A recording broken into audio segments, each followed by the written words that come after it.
थी कि किन्हीं को भी पढ़ाना है, उनको और लोन चाहिए। और सबसे अच्छी बात आप लोग सबके बीच में क्या कि आप लोग पहले से काम करते हैं, ठीक है। तो बैंक जब देखता है ना कि क्या कर रहे हैं ये लोग, तो वहां पे होगा कि ये लोग कर रहे हैं पहले से, तो थोड़ी सी कॉन्फिडेंस भी बढ़ती है बैंकों को। बैंक क्यों रुकता है? सबसे पहला कि लोग रिपेमेंट कैसे करेगा, सबसे पहला चीज बैंक देखता है कि लोग रिपेमेंट कैसे करेगा। तो वहां पे जो प्रोजेक्ट रिपोर्ट बनता है, वो प्रोजेक्ट रिपोर्ट मैंने कहा कि आप हमारे SC हब में आइएगा, एक पैसा नहीं लगेगा।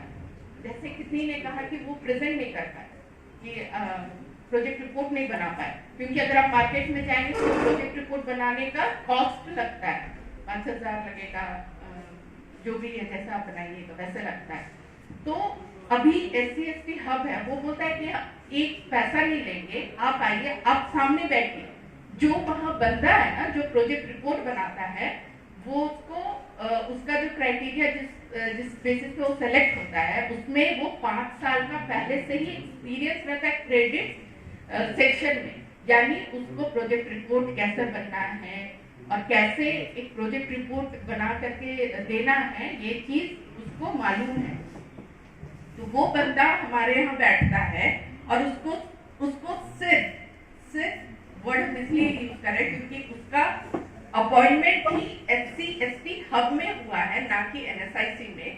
तो वो पहले जितना फाइल करेगा वो SC हब के बंदों के लिए करेगा, यानी SC के लिए फाइल बनाएगा, ये उसकी जिम्मेदारी है। और वो भी एक पैसा लिए बिना, यानी आपको जो वो 5,000 रुपया मार्केट में लग रहा था वो नहीं लग रहा है, ठीक। आप आइए SC हब में और बैठ करके, सामने बैठ करके आप बताइए कि आप कितना बढ़ा सकते हैं। देखिए बैंक कैसे कैलकुलेट करता है, आपको जब वो लोन देता है ना, तो क्या क्या चीज कैलकुलेट, एक कि आप कितना का आप लोन मांग रहे हैं। ऐसा नहीं कि हम बोलेंगे नहीं हमको 10 करोड़ का लोन दो, देगा बैंक नहीं। उसके लिए भी चाहिए क्या, कैलकुलेशन मतलब अगर आपको 10 करोड़ का भी लोन चाहिए तो फिर हम रीपेमेंट कैसे करेंगे हम बताएंगे। हम बैंक को नहीं बोलेंगे कि हम SC खड़े हो गए और हमको लोन दीजिए 10 करोड़ का, नहीं। हम बताएंगे हम 10 करोड़ का लोन अगर लेने का क्षमता रखते हैं तो हम रिपेमेंट करने का क्षमता कैसे रखते हैं। जिस दिन हम ये बता देंगे लोन हमको वो 10 करोड़ भी देगा। तो कहने का मतलब है कि जब वो प्रोजेक्ट रिपोर्ट बनाएगा ना, आप ही से बात करेगा, आपसे आपका क्षमता देखेगा, क्या क्षमता है आपका, कि क्या आप रिपेमेंट, आप कितना मंथली आप कितना कमा लेते हैं। अगर आप मान लीजिए जो भी आप कमा रहे हैं उसमें कुछ पैसे आप घर का खर्च के लिए रखेंगे, कुछ पैसे आप अलग से रखेंगे कि मान लीजिए कभी जरूरत पड़ा, कभी इमरजेंसी कुछ पड़ा उसके लिए। तो वो कैलकुलेशन बैंक पहले से ही करके रखता है, वो लोग का कैलकुलेशन है।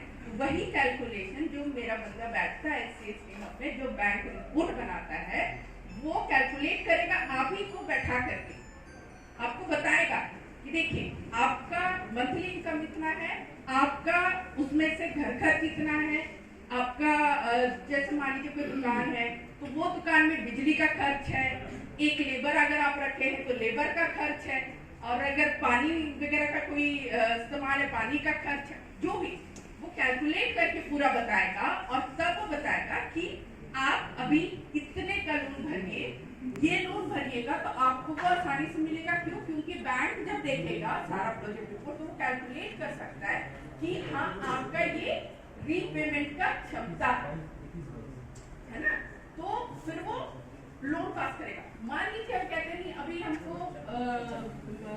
जितने का भी थोड़े से मतलब ज्यादा नहीं, मेरा कम अमाउंट का लोन पास हुआ, कोई चिंता नहीं। क्यों? अगर हम उस कम अमाउंट का लोन को अगर हम रीपेमेंट कर देते हैं, हमको वो बैंक डबल देगा। क्यों देगा? एक तो मेरा क्रेडेंशियल बना उस बैंक में कि नहीं, ये बंदा का आजकल सबका सिविल रिपोर्ट बनता है, सब जानते हैं ना, सिविल रिपोर्ट तुरंत चेक हो जाता है किसने रिपेमेंट में कुछ देने की नहीं की। जिसका सिविल रिपोर्ट अच्छा रहता है बैंक उसका फाइल कभी नहीं रोकता। यानी जो सिविल रिपोर्ट है वो रिपोर्ट अपने आप में सब कुछ बोल देता है, सब कुछ। तो अगर एक बार मेरा छोटा लोन अच्छा हो गया, मेरा सिविल रिपोर्ट तो अच्छा दिखाएगा,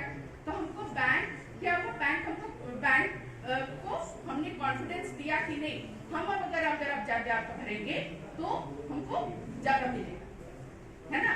तो ये प्रोजेक्ट एनालिसिस होता है, प्रोजेक्ट एनालिसिस करके वो आपको लोन देगा, ठीक है।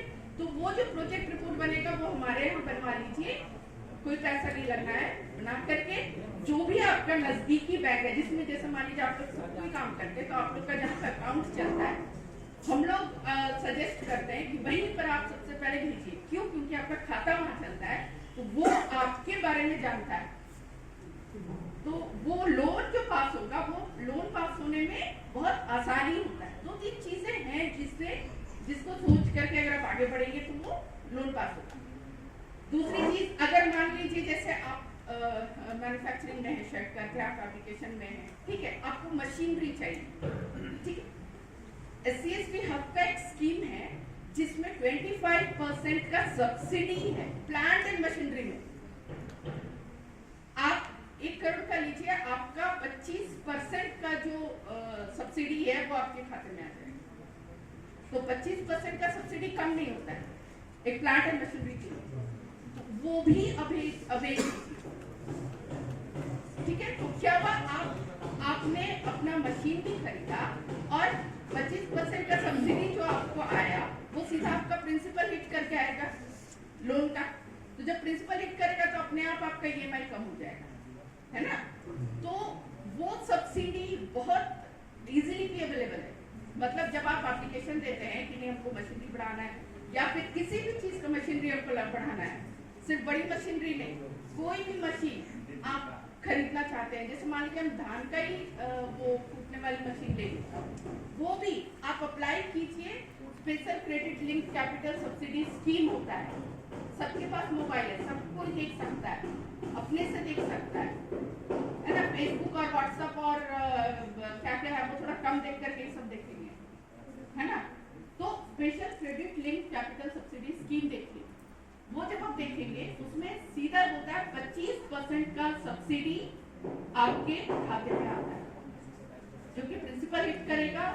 3 साल तक आपका FD में रखेगा, जो वो 25% का सब्सिडी आएगा। तो जब सब्सिडी आएगा आपका वो FD करके रख दिया, अभी FD का जो इंटरेस्ट आ रहा है वो भी आपका EMI में गिरता है, यानी आपको डबल फायदा क्या होगा, एक तो आपका FD का EMI गिर रहा है उसमें, यानी आपका EMI ऐसे ही कम हो गया। जब आप मान लीजिए कुछ भी गिर रहा है, उतना अमाउंट का आपका EMI कम हो गया, है ना।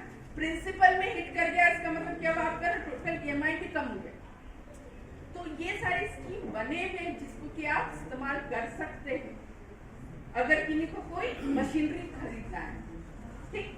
और बैंक के लिए मैंने कहा आप मत जाइए ना, आपको लग रहा है कि नहीं मेरा प्रोजेक्ट, क्योंकि सबसे पहले प्रोजेक्ट रिपोर्ट बनना बहुत जरूरी है।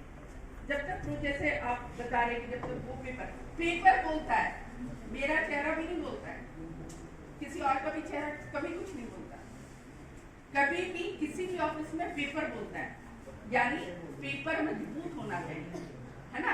तो जब आप जाते हैं, अगर वो प्रोजेक्ट रिपोर्ट ही सबसे पहले मांगेगा, आप हमारे आइए, या तो आप खुद लेके जाइए या तो आप हमारा लेटर हेड लगा करके उसको भेजिए। और हमारे लेटर हेड लगा करके भेजने में फायदा क्या है कि एक सरकारी संस्था का लेटर हेड लगता है, तो हम लोग उसको पूछ सकते हैं क्यों नहीं पास हो रहा है, किसी भी ब्रांच में, किसी भी बैंक में हम लोग को पूछ सकते हैं क्यों नहीं पास हो रहा है, कुछ दिक्कत है, और वो बताएंगे हमें कि क्यों नहीं पास हो रहा है ना।